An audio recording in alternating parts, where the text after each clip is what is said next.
excelso, sublime, eterno e digno de louvor, o grande Deus que fez os céus e tudo que há na terra, glorioso, divino, supremo e tem todo o poder, e a sua glória enche os céus, diante dele as trevas caem.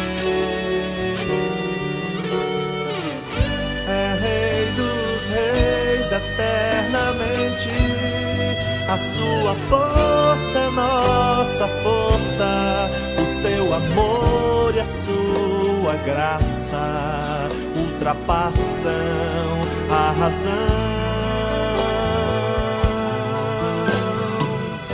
É Rei dos reis eternamente, a sua força é nossa força, o seu amor e a sua graça ultrapassam a razão.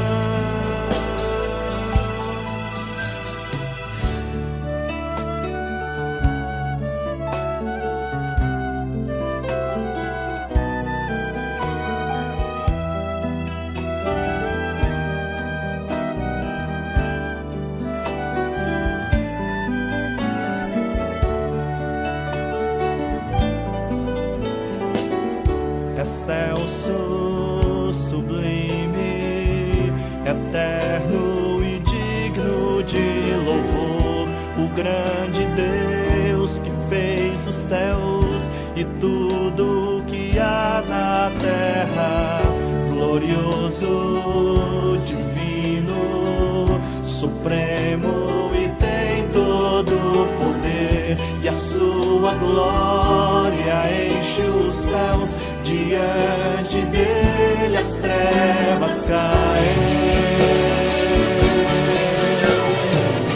É Rei dos reis eternamente, a sua força é nossa força, o seu amor e a sua graça ultrapassam a razão.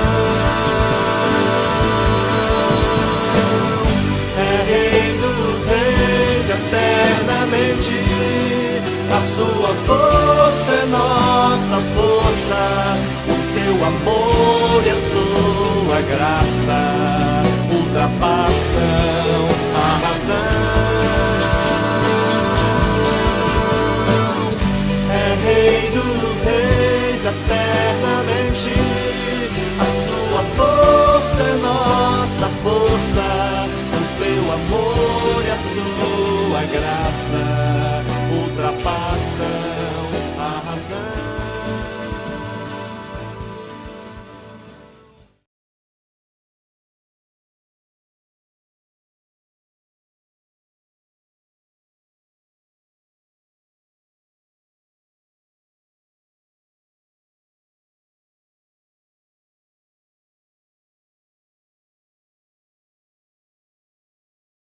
Voltamos então, irmãos. Estou aqui eu, Jonas. Agradeço muito pela oportunidade. Hoje eu estou me despedindo de vocês. Mas antes de eu me despedir, eu quero fazer duas coisas. Primeiro, eu quero decifrar aquele enigma que eu deixei para vocês. Algumas pessoas procuraram o pastor Valdeci e deram algumas sugestões lá para ele, mas não deu. Ninguém acertou realmente. Também eu reconheço hoje eu reconheço que era muito difícil para acertar mesmo. O primeiro nome, só para vocês lembrarem, né, qual era o enigma, né? Os três animais com a letra P, tá? Os três animais com a letra P. O primeiro tava na cara ali, né? O grande peixe. Aí depois ficava difícil. Primeiro, porque para saber o segundo nome tinha que conhecer um pouco do texto original. Não vou nem dizer o texto original, mas saber o meu nome em hebraico. Jonas. Sim, Jonas significa o quê? Pomba. É um animal simples, né? Alguns comentários dizem por aí que esse significado do meu nome não tem nada a ver comigo, porque eu era um pouco assim, aborrecido, porque eu não era nem um pouco delicado, mas o segundo animal que aparece lá com a letra P é pomba, que é o meu próprio nome. O terceiro animal que aparece lá, que você pode encontrar, na verdade é uma classe de animal, por isso que é com P, que é o verme, né? O verme ali, ele está representando uma classe de animal que são chamados parasitas, né? Então ficaria difícil, mas de repente alguém poderia conseguir encontrar peixe, pomba e parasita, os três animais com a letra P. Agora que o enigma foi decifrado, hoje eu vim aqui com uma mensagem novamente para vocês. O meu testemunho de acordo com o meu livro, não é verdade? Para nós concluirmos. Gente, é assim. No primeiro dia, eu falei sobre mim e os meus defeitos, mas foi muito pouco. Quarta-feira passada, eu tive que falar sobre os gentios, né? Sobre os pagãos, e tudo foi sobre eles. Eu acho que eu não falei muito sobre mim, não, e hoje eu estou pensando em falar sobre mim um pouco mais. Jonas. Não, Senhor, não. Essa minha mania de achar que Deus nunca está me vendo. Mas, não, Senhor, eu sei que Tu está me vendo, mas na verdade, Senhor, eu só queria mudar um pouco a palavra que o Senhor mandou eu falar. Jonas. Não, Senhor, tá bom, Senhor, tá, eu vou falar o que eu tenho que falar. Essa minha mania de não querer falar o que Deus manda eu falar. Minha mania de achar que Deus não está me vendo ou que eu consigo me esconder de Deus. Ai, quando é que eu vou aprender, meu Deus? Mas vamos lá. O que eu tenho para falar é sobre Deus no livro do meu livro do profeta Jonas. Deus é o centro, na verdade, é muito mais do que eu, o Jonas, muito mais do que o grande peixe, muito mais do que o Nínive e o rei de Nínive. A pessoa mais importante no livro do profeta Jonas, e eu diria, em toda a Escritura, na verdade, é Deus. Deus é o protagonista, Deus é a pessoa principal, é o centro da história. A história não é sobre mim, embora as crianças, os pregadores falem, todo mundo conheça, o livro de Jonas, o livro do profeta. Não. É o livro de Deus. Ele trata sobre Deus, do início até o final. Deus é o grande protagonista, é aquele que toma a iniciativa em todos os atos da história. É Ele que me dá uma mensagem, é Ele que manda a tempestade, é Ele que manda o peixe para me engolir, é Ele que guia tudo, é Deus movendo no meio daquela história. Então, a história não é sobre o profeta, a história não é sobre o peixe, a história não é sobre o povo de Nínive. A história é sobre Deus. E o que podemos aprender sobre Deus? Muita coisa. Mas vamos ver algumas aqui. Primeiro, aprendemos que Deus ele é soberano. Sim, Deus é soberano, especialmente no livro do profeta, lá no meu livro, sobre a criação. Deus é aquele que manda aquela tempestade. Deus é aquele que acalma a tempestade. Deus é aquele que manda o grande peixe. Deus é aquele que também faz o peixe vomitar a mim ali, né, naquela praia. Deus é soberano sobre toda a sua criação, até a criação de povos, como os ninivitas. Deus é soberano sobre as grandes coisas, mas também Deus é soberano sobre pequenas coisas. Ele faz uma semente brotar e crescer rapidamente uma árvore. Deus manda um pequeno verme ali com uma missão, né, de me incomodar, vamos colocar dessa forma. Deus, Ele é soberano sobre as pequenininhas coisas, até mesmo aquelas coisas que nós não conseguimos ver. Deus, Ele é soberano, soberano sobre todas as coisas. Sabe o que mais? Deus, Ele também é conhecido.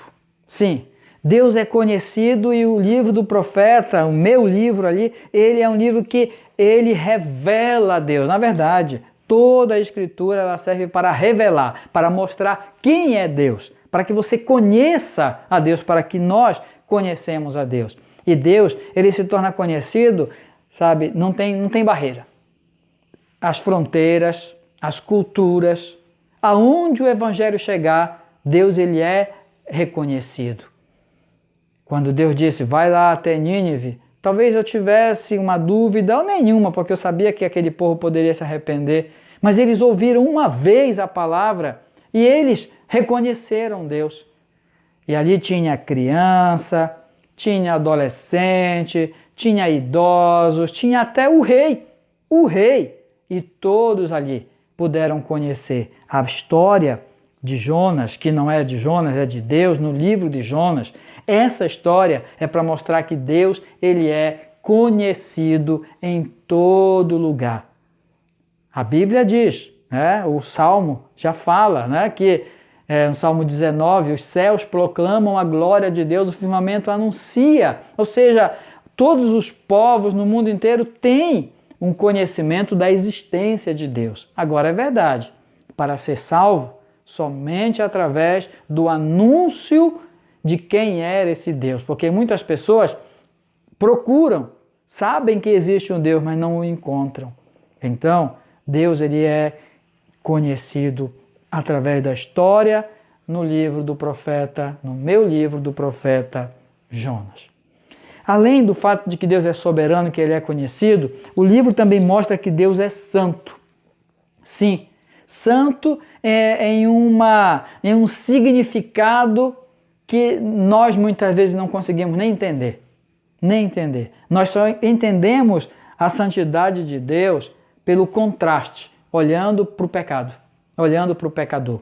E quando nós olhamos para o livro de Jonas, nós vemos que Deus, lá no livro do profeta, no meu livro, quando nós olhamos, nós vemos que Deus, ele corrige, repreende, ele não admite o pecado. Não foi assim que ele fez? Quando ele me chamou, ele falou, olha Jonas, você vai lá em Nínive e vai dizer que eles estão em pecado. E isso está me incomodando. E eu não aceito, porque Deus não tolera o pecado. E eles serão repreendidos. Deus, ele não tolera o pecado nem daquelas pessoas que não ligam para ele, que não conhecem, não se importam. Tem pessoas que acham que vão viver a vida toda e nunca vão depender, nem querer saber de Deus. Mas não é assim, porque Deus, ele está vendo e um dia Deus vai cobrar todos os pecados. Todos os pecados Deus vai cobrar. Até daquelas pessoas que vão dizer assim, Senhor, mas eu nem sabia. Não importa. Nínive não sabia de Deus. E Deus estava incomodado com todo o pecado que existia naquela cidade. Não só isso. Também, até mesmo no meio do povo de Deus, Deus se incomoda com o pecado. Eu, como profeta, sou um representante, tá? Eu sou um representante do povo de Deus. E eu pequei. Feio. Tentei fugir de Deus. Coloquei vida de outras pessoas em risco, em perigo de morte, aqueles marinheiros. Não é verdade? Mas o que foi que isso me adiantou? Nada. Por quê? Porque o meu pecado, ele foi contra Deus. E como o meu pecado foi contra Deus, Deus não deixou de qualquer forma. Deus, ele corrige o pecado. E aí ele mandou aquela tempestade, aí ele mandou aquele grande peixe. E eu tive que mudar. Eu tive que me arrepender. Eu tive que deixar de fazer as coisas que eu fazia pecaminosas, fugindo de Deus, me enganando a mim mesmo. Nem no meio do povo de Deus, Deus tolera o pecado. E nós, como somos filhos de Deus, filhas de Deus, seja criancinha, seja quem for, se nós pecamos, Deus não vai permitir que nós fiquemos no pecado. Ele nos corrige para que nós nos arrependemos e voltemos a fazer a vontade de Deus. Portanto, Deus é santo e ele não tolera o pecado. Por último, além do fato que Deus é soberano, que Deus é conhecido, que Deus é santo, Deus também é Salvador. Ah, mas isso é muito bom. Eu vi isso e para mim foi muito bom. Deus me salvou. Sim, Ele me salvou lá onde eu estava, dentro do peixe. Ele me salvou. Me trouxe de volta, me colocou na terra. Eu pude caminhar, eu pude estar bem, respirar um ar bom. E eu estava numa situação de morte. De morte. Aonde eu estava é uma comparação de sepulcro, de morte. Mas ele me salvou. Assim também como ele salvou o rei de Nínive, ele salvou o povo de Nínive, os 120.000 crianças e idosos e todo mundo que estava lá, homens e mulheres. Ele salvou aquelas pessoas. Deus, ele tem prazer em salvar. Foi por isso que ele mandou Jesus, né? Para ser o nosso Salvador, aquele que foi prometido desde Adão e Eva, né? Eu ouvia dessas promessas, né? O descendente da mulher, o nosso Salvador. Então, Deus, ele salva. Mas Deus não salva de qualquer jeito, não. Tem que ter algo muito, muito, muito importante no processo. Algo que nós chamamos de arrependimento. Deus só salva aqueles que se arrependem. Sim, é necessário o arrependimento. Veja que eu, lá no ventre do peixe, na morte ali que eu estava, eu tive que me arrepender. E não só ficar com aquele sentimento, eu me arrependi do que eu fiz, eu acho que o que eu fiz foi errado, eu acho que eu não devia fazer isso, eu nunca mais vou fazer isso. Não, eu tive que orar, fechar meus olhos e orar ali, buscar a Deus, dizer, Senhor, me arrependo, me salva. A mesma coisa aconteceu com Nínive. O rei de Nínive, ele falou, olha, ninguém vai comer nada, nem os animais deixou comer. E vamos orar para que Deus nos salve. Para que Deus nos salve. Não é somente achar que, eu não gostei do que eu fiz, não vou fazer nunca mais, não. Tem que se arrepender, tem que buscar a Deus e tem que orar. Deus, ele é salvador, mas ele salva aquele que busca ele, aquele que se arrepende. E essa é a história de Deus lá no livro do profeta Jonas. E Deus, ele não mede esforço para salvar. Ele manda a sua palavra, ele manda o seu profeta. Ele sempre está falando e sempre está chamando com a sua graça, com a sua misericórdia, com o seu amor. Mas ele espera o arrependimento. Portanto, o livro do profeta Jonas, o meu livro, não é sobre mim, não é sobre o rei de Nínive, não é sobre os ninivitas, não é sobre o grande peixe, não é sobre a tempestade. O livro é sobre Deus, esse Deus soberano. E hoje ele é soberano sobre todas as coisas ainda. Esse Deus que se mostra, que é conhecido em uma criança, em uma pessoa em qualquer cultura do mundo, pode conhecer a Deus. Esse Deus que é santo, que nunca tolera e nunca vai tolerar o pecado, seja no meio do seu povo ou seja fora do seu povo. O pecado incomoda Deus e Deus não vai tolerar o pecado.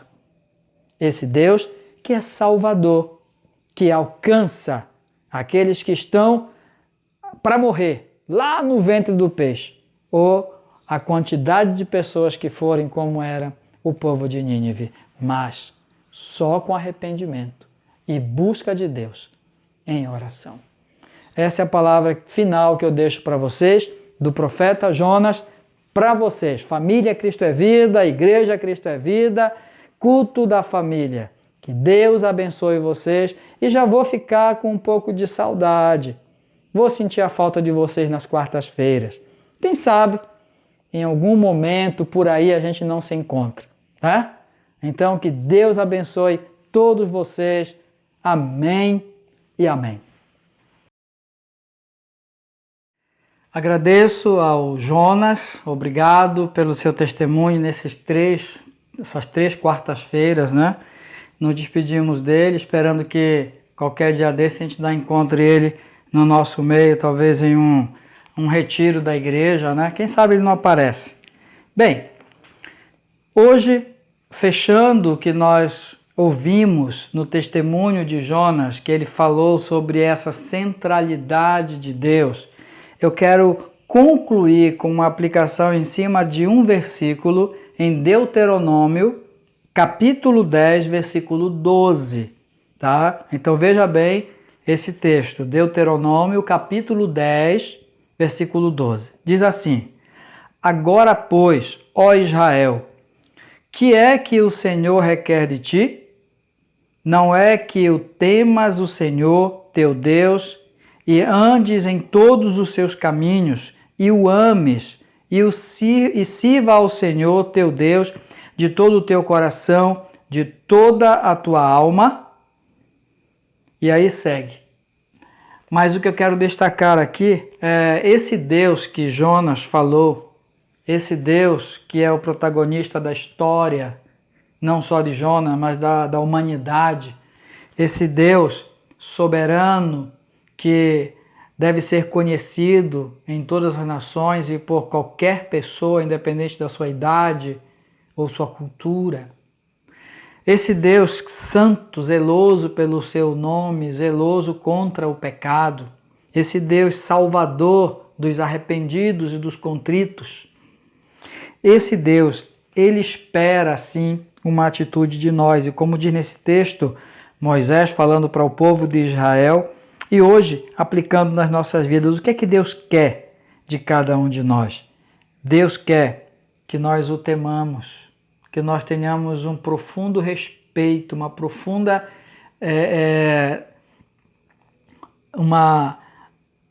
um zelo pelo Senhor. Ele quer, Deus, ele espera de nós que nós andemos nos seus caminhos. A palavra de Deus diz, né, que há dois caminhos. E o que é que Deus quer, esse Deus maravilhoso? Por que ele mandou Jesus? Por que ele se revela? Para que nós andemos no caminho certo. O que esse Deus quer? Quer que nós amemos a Ele. Para isso que Ele se manifestou para os marinheiros, para Jonas, para os ninivitas, porque Deus quer que nós o amemos. Não porque Deus é egoísta, mas porque, irmãos, amar a Deus é colocar no centro do nosso amor a pessoa de maior valor, de maior importância, que tem que estar acima de todos na nossa vida. Amemos e sirvamos ao Senhor. Por último, sirvamos ao Senhor. Jonas aprendeu muito sobre isso. Servir ao Senhor como o Senhor quer que nós o sirvamos. É muito importante que nós perguntemos a nós mesmos: Senhor, o que o Senhor quer da nossa vida? Como o Senhor quer que nós o sirvamos? E Deus, certamente, Ele fala lá no nosso coração, e Ele fala pela sua palavra o que Ele espera da criança e de cada um de nós aí, adultos.